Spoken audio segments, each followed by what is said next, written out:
I've been playing these videos of farmers crying over the horrible situation. You guys know that China, a foreign country, there's this international trade thing that Donald Trump has completely fucked up. And now we're in trouble. Here's Brooke Rollins' response to that. That alongside, of course, the president's effort to realign America around American products and making all of these new deals, we are at a point where we're looking at the harvest, where we're looking at our soybean, corn, wheat, sorghum, cotton farmers who are facing very, very difficult times. We are currently in conversations here at the White House, across the government, on a farmer aid package. In our current programming right now, we've got about $13 billion moving out under ECAP, which is our old farmer payment system based on losses from last year and the year before. So this would be in addition to that, in partnership with our colleagues on the Hill. We should have an announcement very soon, perhaps in the next couple of weeks. Well, isn't that crazy? It's the golden era. The economy's booming. We're the hottest country in the world. But for some reason, the Ag Secretary, Brooke Rollins, just said that they're putting together some kind of an aid package for farmers who are killing themselves. Literally, people are committing suicide based off of the economic turmoil and situations that they're now facing based on Donald Trump's foreign policy and trade, his tariffs. Why would we need some kind of farmer's aid package if things are going so well? Okay, so the halting of the cattle trade with Mexico, and a lot of Americans don't know that we get so much of our beef from Mexico, but we do. So it's drastically reduced compared to the first half of 2024. So we've bought 63% less live animals from our southern neighbor. That's right. So is there a concern that our costs are going to continue to go up because affordability is a big issue for American consumers? I was just at the grocery store this morning. Yes, I go to the grocery store. Thank you very much. And there were two steaks. Yeah. It was $33 for two steaks at the grocery store. And these weren't fancy steaks. They were just, maybe they were little filet mignons. I don't know, but they were little.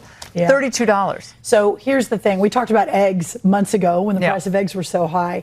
The problem, the challenge, I'll say, with our cattle and our beef industry is that it takes 2 years from calf to slaughter. But Laura, here's I don't know if it's the silver lining, but the long-term vision. Just like our manufacturing that we have offshored for years that you've been such a leader on, we've also offshored our food, our beef cattle, our citrus. So much of this we're now importing from other countries like Mexico. This is a massive flag for our country. If we can't feed ourselves, this is a national security issue. Laura Ingraham wants to brag to you that she actually goes to the grocery store. That should be an indication to realize the elitist people that we keep listening to tell us that our lives are great. She's bragging that she goes to the grocery store because, why would I go to the grocery store? Do you know who I am? They don't want to be around all of you common folk. Side note. But Brooke Rollins went on there talking about beef. And also, Laura Ingraham started by saying a lot of Americans don't know we get so much of our beef from Mexico. Well, why would we start trade wars with those countries where we get so much of our imports from? Let me tell you who Brooke Rollins is. Just a quick side note. This woman who says they're putting together this aid package for farmers because we're in the golden age for some reason, this is who she really is. This is her job. Part of this effort to represent the farmers, the ranchers, the agriculture industry at this moment in time, which I do believe we're in a revolution. 1776 was the first one, 1863 or so with Abraham Lincoln was the second. This is the third with Donald Trump leading the way, and we are saving America. That's Brooke Rollins' job, to kiss Donald Trump's ass. We're in an American Revolution. How about you calm down with your MAGA fascist revolution and go back to trying to do your job? You know what? I've got more because she had to answer questions about tariffs. This is back when he was implementing them and still saying he had all these deals going on. This was her really, really bad answer. President Trump laid out with a giant graphic of all the countries where tariffs were going to be, what he called reciprocal tariffs were going to be imposed. And you're imposing a 10% tariff on the herd in McDonald Islands. The herd in McDonald Islands have 0 human inhabitants. They have 0 exports. They have 0 imports. They do have a lot of penguins. Why are you putting import tariffs on islands that are entirely populated by penguins? Well, I mean, come on, Jake. Obviously, Here's the bottom line. We live under a tariff regime from other countries. We have Not too long the McDonald seeded, Islands is not imposing. the idea that America goes first. I mean, come on.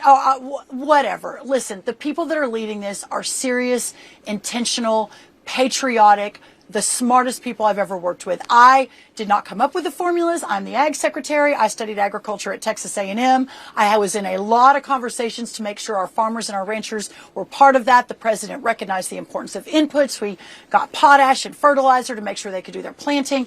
But I have no doubt that I speak on behalf of President Trump when he would say he has the utmost confidence in the team and what they have built and what they have put together. And we are unleashing a new golden age, and we will see an economy that will benefit not just every corner of America, but our farmers and our ranchers and the people that have been left behind for far too long by both Republicans and Democrats. Isn't that weird? That was like in April or May that Rollins then said that everything is going to be great, a new golden age. But now, just now, they need some help to these farmers that are, struggling. What happened between that golden age that she predicted and, the disaster that we're now looking at instead? Who knows? Who cares?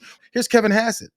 He's talking about how he still doesn't give a damn about those tariffs. I want to remind you guys, this started on April 2nd. That's when then Brooke Rollins was then talking about everything is going to be great before everything wasn't.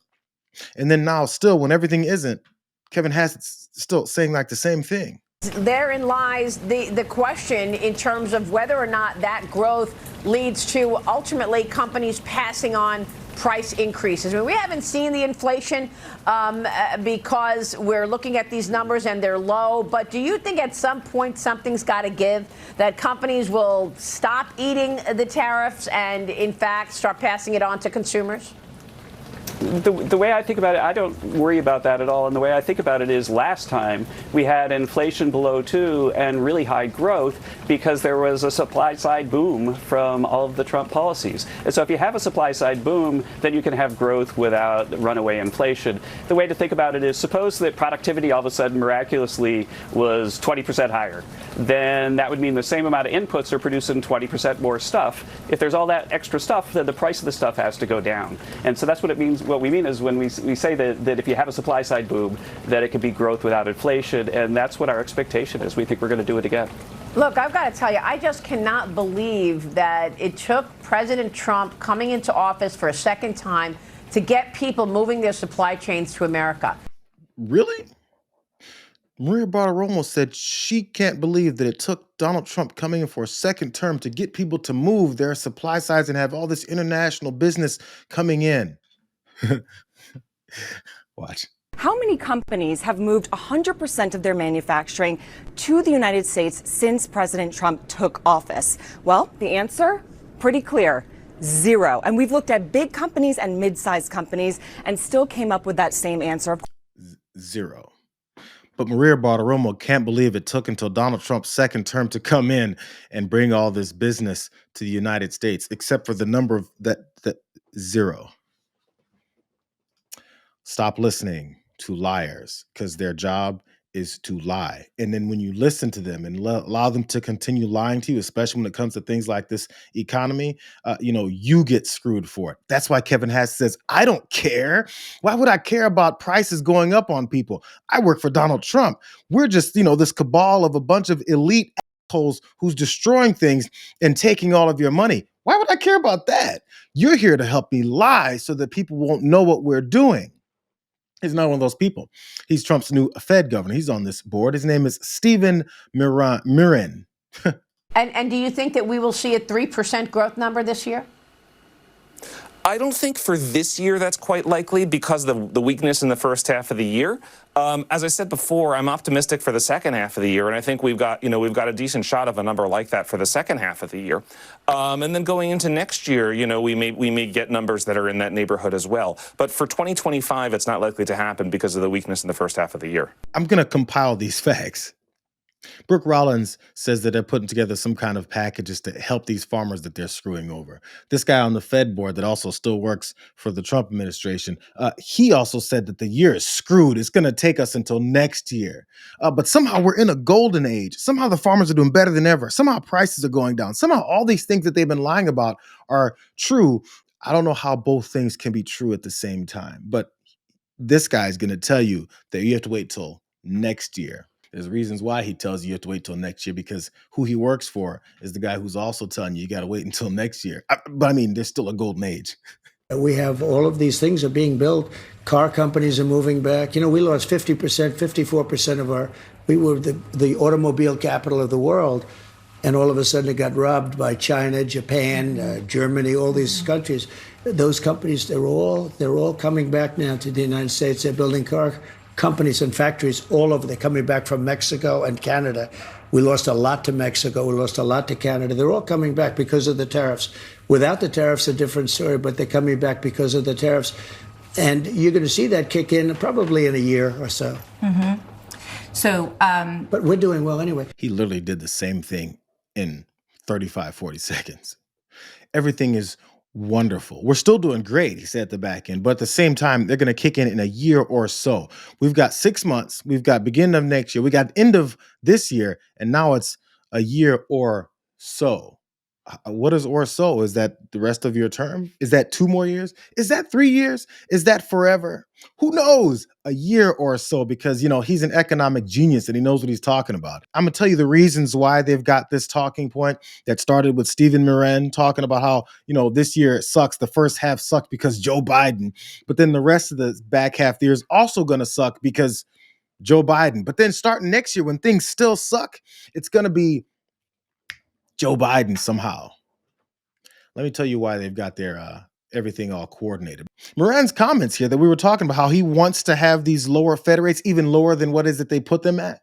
They underscore the different perspective that he brings to the Fed's deliberations over interest rate policy. His appointment, here's the best part, has been controversial because he's kept his position as the head of the White House's Council of Economic Advisors while also taking unpaid leave there, which is raising concerns about the Fed's traditional independence from day-to-day politics. This guy is on this board of governors that he wants to fire Lisa Cook from, the woman that's supposed to be there for the next, I believe, 10 years or so. And he wants to continue putting on these type of guys who lie and carry all of his water for the disaster that he's putting on the economy while working in the White House at the same time.